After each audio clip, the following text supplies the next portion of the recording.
বন্ধুরা, আজ আমি তোমাদের জন্য একটা নতুন ভিডিও নিয়ে এলাম। এখন ভীষণ গরম চলছে, সেটা আমরা সবাই টের পাচ্ছি। তো সব থেকে কষ্ট লাগে বিকেলের পরে, যখন সন্ধেটা হয় বা তখন গাছগুলোর চেহারা দেখে যেন মনে হয় কতদিন জল দেওয়া হয়নি।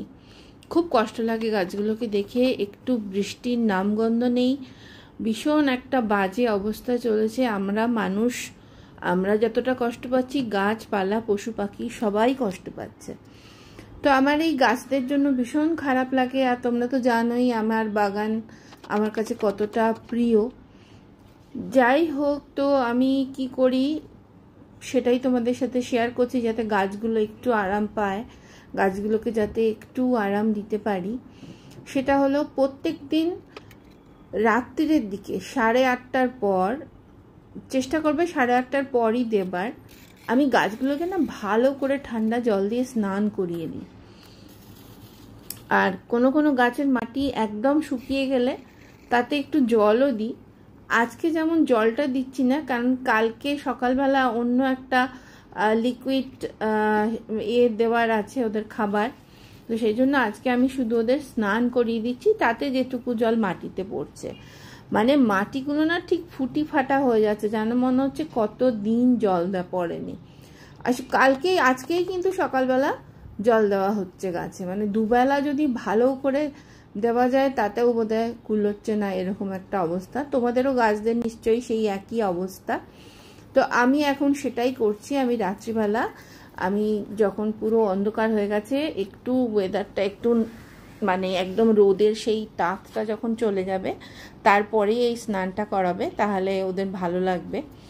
তো এটাই আমি করছি এখন, যে ওদের ভালো করে স্নান করিয়ে দিচ্ছি। তো এখনও মাঝে মাঝে বিদ্যুৎ চমকাচ্ছে, তবে মনে হয় না বৃষ্টি হবে বলে। এই তো রোজ ড্রামা চলছে বৃষ্টির, কিন্তু লোভ দেখাচ্ছে, অথচ বৃষ্টি হচ্ছে না। দেখো না মাঝে মাঝে কিরম জোরসে হাওয়া উঠছে। তো তোমরাও কিন্তু তোমাদের গাছগুলোকে এই রাত্রের দিকে একটু ভালো করে স্নান করিয়ে দাও, তাহলে ওরা একটু আরাম পাবে। এবং সকালবেলা উঠে দেখবে একটা খুব সুন্দর ফ্রেশনেস ওদের মধ্যে থাকবে। তখন ওরম ফ্রেশ গাছ সকালবেলা ঘুম থেকে উঠে দেখলে কি ভালো লাগে না? এবারে কি করলাম আজকে, ওটা আমি তোমাদের কালকে রাত্রিবেলার ভিডিও শেয়ার করলাম। আমি কি করলাম রাত্রিবেলা, কিভাবে ওদের স্নান করিয়ে দিলাম। তো এখন ওদের একটু লিকুইড খাবার আমি দেব। তার আগে যেটা করব, বেল ফুলের গাছে আমার এই 3টে লটের থার্ড লটের ফুলও শেষ হয়ে গেল, আবার আসবে নতুন কড়ি। তো নতুন কড়ি আসার জন্য কি করবে, যে ফুলগুলো হয়ে যাচ্ছে তার যে কড়িগুলোর যে বোঁটাগুলো বৃন্তগুলো রয়ে যাচ্ছে, সেটা একটু করে ডাল নিয়ে সেগুলোকে কেটে ছেটে বাদ দিয়ে দেবে। দেখো আমিও করছি, একটু করে ছেটে বাদ দিয়ে দিচ্ছি ডালগুলোকে। তাহলে কি করবে, আবার ওইখান থেকে নতুন ডালপালা বেরিয়ে আবার কড়িতে ভরে যাবে। তো এই গরমকালটা তো ভীষণ ভালো লাগে। এই বেল ফুল, জুঁই ফুল, বিভিন্ন ধরনের জুঁই আমার কাছে আছে, বেল ফুলও আছে। তো এইগুলো যখন ফোটে গন্ধরাজ, তাদের একটা আলাদাই মজা। তো প্রত্যেকবারেই ফুল হবার পরে আমি এটা করে থাকি, সব গাছকেই বেল ফুল মেনলি আমি কেটে দিই। তাহলে কি হয়, ওখান থেকে আবার নতুন করে দুটো পাতার মাঝখান থেকে একটা নতুন ডাল, একটা কি দুটো বেরোতে থাকে। তো আমি সেগুলোই এখন করছি।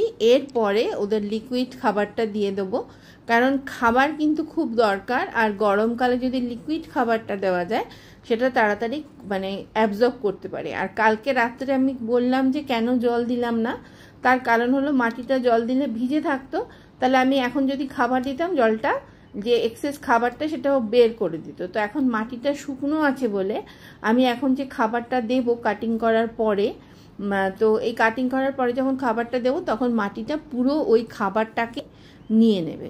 দেখো এই যে আমি খাবারটা দিচ্ছি, যদি দেখো জলের রঙটা, আমি কি করি 1 লিটার, ধরো এটা আমার 5 লিটারের জারিকেন, তো এটার মধ্যে 1 থেকে 1.5 লিটার আমি ওই চায়ের এটা নিয়েছি। কাল রাত্রিবেলা চাটা ভিজিয়ে রেখেছিলাম, চা পাতাটা, তো সেটাই জলের সাথে মিশিয়ে, ধরো আরও 3.5 লিটার জলের সাথে আমি মিশিয়ে সমস্ত গাছে এটা দিয়ে দিচ্ছি। তো এটা বেশি কনসেন্ট্রেট বেশি দেওয়ার দরকার নেই, জলের সাথে মিশিয়ে দিতে হবে, তাহলেই ভালো হবে।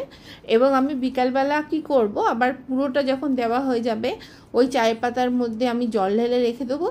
আজকে বিকালবেলা আমি আবার ওই চায়ের পাতার জলটা দিয়ে, যেটা বেঁচে থাকবে সেটা দিয়ে সবাইকে স্নান করাবো।